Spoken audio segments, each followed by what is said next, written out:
Oh, Stephenie, my love. Welcome to the channel.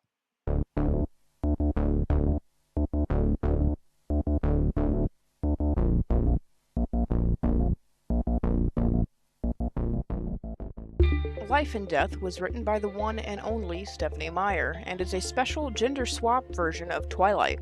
Written to commemorate Twilight's 10th anniversary, instead of Edward and Bella, we have Edith and Beaufort. I'm a huge fan of Stephenie Meyer, but for all the wrong reasons. She's the perfect mix of incompetent and competent, meaning she's bad enough to be enjoyable, but not so bad that she's annoying. At least to me. So, in order to give this book the review it deserves, I ended up rereading Twilight. And let me say, Life and Death is better than Twilight as a whole. It's better written, and the characters, at least, are a little more fleshed out. There were even a couple of chuckle moments that I was surprised about. Otherwise, though, Life and Death is a hot mess. Where to start? Well, first of all, Stephenie Meyer clearly acknowledges some of the original flaws in Twilight, the biggest issue being Bella herself. She claims in a foreword before the story that Bella was never meant to be a damsel, that she was simply a human caught up in vampire politics. As I said in my Mistletoe Madness review, I don't care if there's an issue where a woman ends up needing saved by a man, so long as it isn't a constant thing and the woman has a decent personality. Bella fits both categories of a constant thing and not having a personality. On top of that, she is nothing outside of her relationship, so she's codependent and she can't think outside of Edward. And wouldn't you know, Beaufort is the exact same way. He's a little less whiny, but he still has no hobbies outside of Edith and is in constant need of rescuing. And of course, just like Edward and Bella, their relationship is incredibly dysfunctional. Just like Edward, Edith is demanding and domineering. She uses her vampire powers to invade Beaufort's personal life.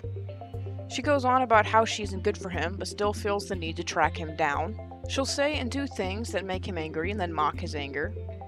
She stalks him, treats him like he's too stupid to take care of himself, refuses to answer questions about herself, but is incredibly intrusive and demands answers from him constantly. There's even a part where Archie, the gender swap of Alice, says that Edith gets angry when her instructions aren't followed to the letter. So basically what I'm saying is she's a bitch. And now to nitpick, and I will be trying something new here. If my nitpick is something that was transferred from Twilight, I will say so. Beaufort's mother is a sad woman who literally needs a man in her life. Much like her dependency on Bella, her son has to pay bills, fix plumbing issues, and grocery shop because she can't do it. In Life and Death, it's explained the reason Charlie didn't pursue custody was due to the fact that Renee needed her son, aka a male, in her life at all times. The only reason Beaufort moves to Forks is because his mom remarries. This was brought over from Twilight. Also transferred from Twilight, Beaufort comes from a supposedly low-income home in Phoenix, and yet he's picky about what kind of car his father gets him and the slow speed of the internet, as if his mother could afford either thing back home. Also, he describes his low-income school as having students with Volvos, because as you know, poor-ass kids can afford those. There are a lot of unnecessary gender swaps that I don't think were needed, like the school nurse and the school secretary. Meyer didn't bother swapping Beaufort's parents, so what was the point in the school secretary and the school nurse getting the gender swap treatment? Charlie makes the remark that he thought the Cullens were going to get into trouble because they're adopted. This was lifted from Twilight. Instead of being assaulted by a bunch of rapists when out with friends, Beaufort is attacked by a couple that he met at the airport when he flew into Forks. Basically, he goes to the airport, he gets off the plane, and his father meets him, and he accidentally bumps into this guy. And his wife and him instantly like, "How dare you?" And then of course his father shows up and they're like, "Oh shit, a cop," and they drop it. Well, apparently they're also here in this other town just waiting for this kid so they can jump him in an alley. Why couldn't Beaufort just be attacked by the rapists? You know that shit happens to both genders. Just like Twilight, Edith basically blames Beaufort for the fact that he was assaulted in the incident that I just mentioned. Just like Twilight, Edith browbeats Beaufort into changing his plans about going to Seattle because she wants to stalk, keep him safe. Edith demands Beaufort keep their dating a secret, but then gets mad when he doesn't tell anyone that they're going out on a date. Just like Twilight, Edith breaks into Beaufort's house to watch him sleep. Beaufort is down to fuck Edith after only knowing her for about a week, maybe. I know he's a teenage boy, but Jesus Christ. Much like Twilight, the chapter break that comes when they're talking about carrying, which Carlisle's gender swap, is unnecessary. This entire book is filled with very poorly written, awkward lines. As a matter of fact, on the first page, there's a blatant double negative. During the baseball scene, Archie says that he could smell Buford's scent from across the field, but Joss, the female version of James, needs a breeze to smell him.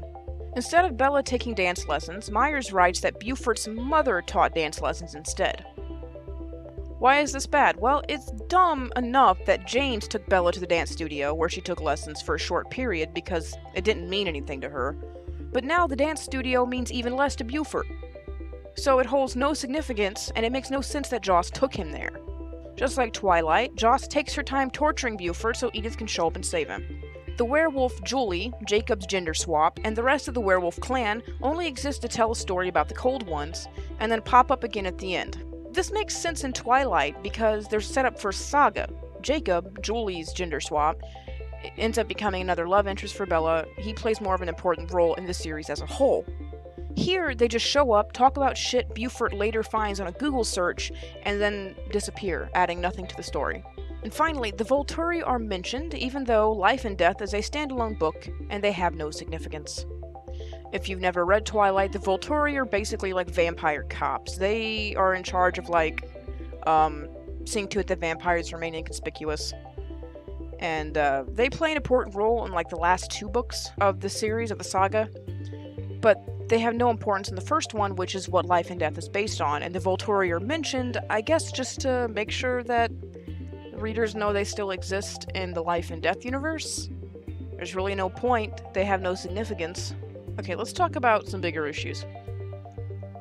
When Edith takes Buford out to dinner, he offers to pay, and she says she will, and her exact line is, "Try not to get caught up in antiquated gender roles." Alright, this book exists because Stephenie Meyer believes in gender roles. She even says at the beginning that portions of the book were changed because Buford was a boy. We can't have him get attacked by rapists or be in ballet because that's clearly girl stuff, right? I understand that Meyer is a Mormon, and that they believe things to be a certain way, but that line of "try not to get caught up in antiquated gender roles" is ridiculous when you consider the source. The last issue with this whole thing is the ending. Life and Death falls apart much like Twilight, due in part to poor writing and a lot of minor issues that add up to major problems. However, the ending of this thing pisses me off most of all. Instead of sucking the venom out of him, like Edward did to Bella, Buford is too far gone and ends up having to turn. So, they fake his death. I know that in the last book of the saga, Breaking Dawn, they wrestle with the idea of faking Bella's death, because they're thinking, how are we going to explain to Charlie that Bella is a vampire, or how are we going to explain this? So, the idea of faking one's death was brought up in the original saga, but here it's infuriating. They make his parents believe he's dead. His mother, who can't live without him, and his father, whose last conversation with him was an argument. Because keep in mind, Buford is trying to get away from Joss, so they're the vampires say, okay, here's the deal. Go and tell your dad you want to move back to Phoenix. Say whatever you have to, just get the fuck out of there. Just like they did in Twilight. So Buford goes in there and makes a scene I'm going back home, screw this place, and hurts his father's feelings, and then that's the last that Charlie sees of him. So, his mother, who can't live without him, is heartbroken, and his father, who probably has no idea what was wrong with his son, has to live the rest of his life what was wrong with my kid? Why did my kid suddenly hate me? That alone is enough to be pissed about. And Buford does show some sadness towards his parents thinking he's dead, but he basically does a 180-degree turn and goes from, "Oh, my parents think I'm dead," to, "Yay, me and my girlfriend can be together forever because I'm a vampire now." Why not have it to where Joss kills his parents so he has no strings or baggage? Then you can fake his death and make it seem like the entire family died. Why not? Well, because clearly Stephenie Meyer didn't have the ovaries for it. She states in the afterword that she won't apologize for the ending, even though she clearly wussed out. I would have actually been impressed had she had Charlie and Renee killed by Joss, but instead she made it to where they have to spend the rest of their lives in universe thinking their child is dead, and the so-called child is more excited about being with his girlfriend than he is about the fact that he ruined his parents' lives. Is Life and Death better than Twilight? Yes, definitely. Does that mean anything? No, not really. Life and Death gets an F. Hey guys, thanks for watching. If you liked what you saw, maybe you should like, comment, subscribe. If not, feel free to watch any of my other videos. I have one right up here for you in case you're interested. Also, why not stop by my Facebook page? I like to post things about videos, books that I'm reading, and stories. I also like to post polls, get different opinions from viewers about what books I should read, and who knows, maybe I'll find a book that I actually really like. Either way, thank you for watching. I'll see you guys next time.